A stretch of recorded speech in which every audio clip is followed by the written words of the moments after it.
Good evening again. Is your microphone on? It's really hard to hear you. I asked before. Mark is so soft-spoken. Yes. Can you just grab another one? You can always grab another one. Yeah, I don't hear you for some reason. I mean, I can hear you because I'm up closer to you, but.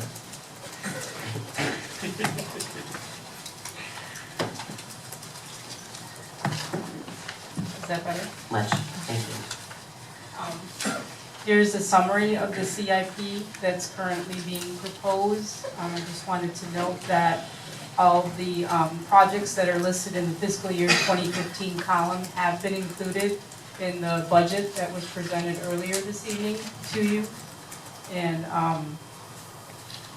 the rest of the outlying years, we have gone over in prior workshops and discussed whether it was with the individual functions or enterprise funds. So I'm not quite sure what else you guys would like to hear. If you have any questions, I'd be happy to try and answer any of those. Commissioner Zerdy? Thank you. And I understand in 2015, we have a couple, especially 6th Avenue South, Dixie Highway is in there, kind of a mill and overlay, same with North Lakeside, 16th North to 18th North, mill and overlay. That doesn't have any other infrastructure involved in that, I don't know where. No, and honestly, the Lakeside, North Lakeside section is probably not what we're going to recommend based on some of the... That was what I was going to point out. Right. What happened was when staff was looking at the limited funds there, obviously the 6th Avenue portion is a highly used bad piece of road. Lakeside, due to that, there was a limited amount of money left over, about $160,000. Instead of looking at the priorities of the road sections that need to be addressed, they were much greater in dollar value.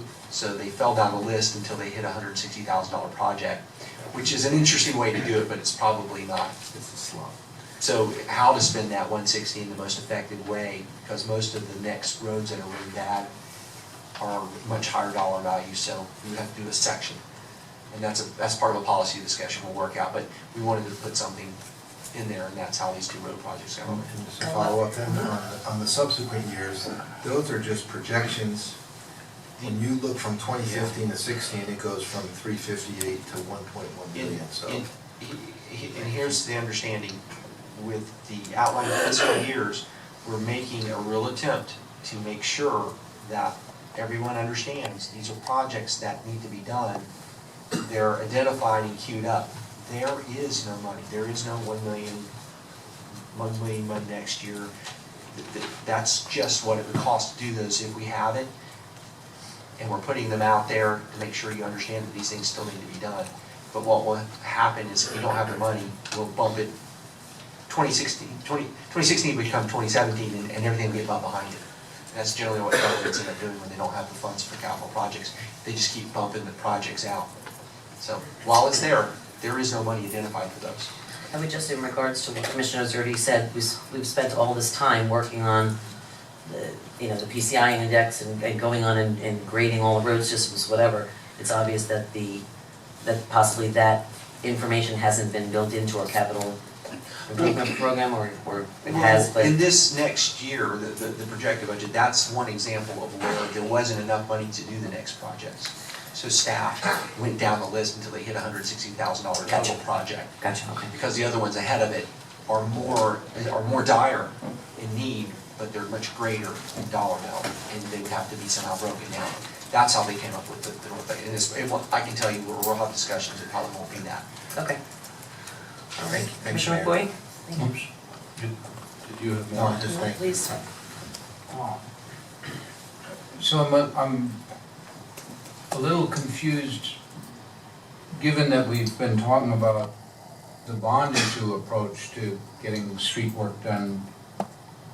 What decided what was on this list versus what's on the bond issue list, or what was put on the bond issue list? How did these get selected? Is Jamie back Jamie there? here? Yeah, you want to come up and help us out with that? Thank you, Jane.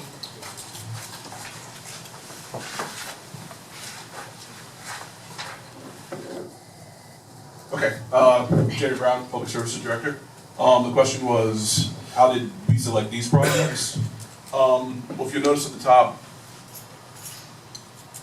we have $358,000, $359,000 for next year in the road improvement fund that we can actually allocate toward projects. Mill and overlay is about all we can do. The combined projects that we were actually teaming up with utilities on actually required a lot more than that 358 that we have. And where did that 358 number come from? We get, that's local sewer that we get the money into the road improvement fund from. And it's been roughly mid-threes for the past couple of years. I think one year we had like 380 and then 320 or something like that, but it's always somewhere in that 300,000. But it comes out of the revenues from the sewer. From the local sewer, correct. And why would we use the revenues that we charge people to deal with their sewer to fix roads? That was in order to what, 94, I believe, or Yeah, something. mid-nineties. That's what we do, basically? That's what the commission at that time passed. Closed down, yeah. Downhill. Okay, so the number is somewhat arbitrary. The choice to use sewer money to work on roads is somewhat arbitrary. And then from that, I understand that the number itself, the quantity of it, 358, is just, that's what comes from how we set the rates and we generate a little extra. But it seems to me that we just had a discussion. I'm going to try to put together a couple of pieces because it seems to me we've just come off of several years of saying that it's critical that we work on our roads. If we work on our roads, that's going to increase our property values, which is going to bring in more tax revenues, which is going to let us provide more services. We just decided as part of that process that it doesn't matter if we increase our effective millage rate, which is what we would have done with the bond, because it's going to have these beneficial effects on property values. And the downside of increasing our millage is not a big deal, but the downside of being a little bit higher on our electric rate compared to other places is a big deal. I'm having a little trouble putting these pieces together, because if it turns out that working on roads has a return on investment for our community, and it's worth doing, it increases our property values. That's been the going theory that we put out with doing the bond issue. Shouldn't we, in our capital improvement fund budgeting, say, you know what? It's important to do these roads, as everybody has said up here, you know, they're getting worse, not better, and it brings our property values up, so we should do that. Well, shouldn't we budget some money for it then? Why are we budgeting only $600 or $600,000? That's all we have. No, we could budget, that's what we're here for, is to budget. We could say, you know what, it's okay to add $1 or $2 to people's electric bill because it's gonna let us fix roads, which is gonna make the community better, which is gonna have more people come in, and then you can have more property value, and then you can lower the electric bill. Just really briefly, I'm not following. just to go back to the data that was created.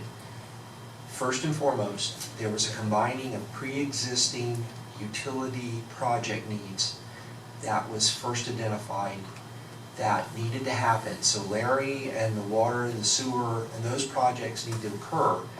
The bright idea was, why don't we do the roads above them and match them up with the PCI roads?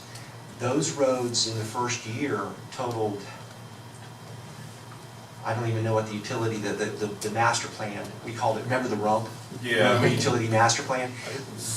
Just for the first year's total road projects, it's 12 million. You remember what that amount was, Larry? It's of a category, it's huge. Yeah. Under the first 2 years of the initial proposal, it was 28 million for everything, including the roads that were in the master plan projects with utilities and the roads that just needed milling and resurfacing and reconstruction with potholes. So you're so de minimis in your approach to the need. It's really, you're banging around the edges. And Larry, maybe you remember the numbers. Mayor and Commissioners, for the record, Larry Johnson, Water Utilities Director. The number I remember was for the 5-year period, which was $35 million in roads, and then $12 million, or $16 million But for water in and the sewer. first year's programming, let's say that, what was associated with the road work that would come from the bonds to match up with the pre-existing utility work? Off the top of your head? I think it was in the, $7 or $8 million range. That would just It was to keep up with the work you need Just, to do. yeah, because we were doing, similar amount, we were doing $6 or $8 million in water and sewer utility work in that first year, and I think there was a similar amount for roads. So over the That 2 years, it was like $28 multi-million million. dollars.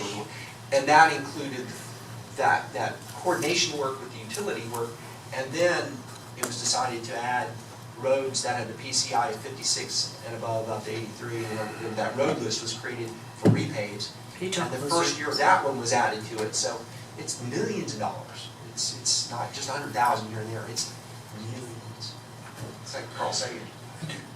Well, Point, Bob? thank you, Mayor. I do understand that, and that's why we were asking for a bond issue of 60-odd million.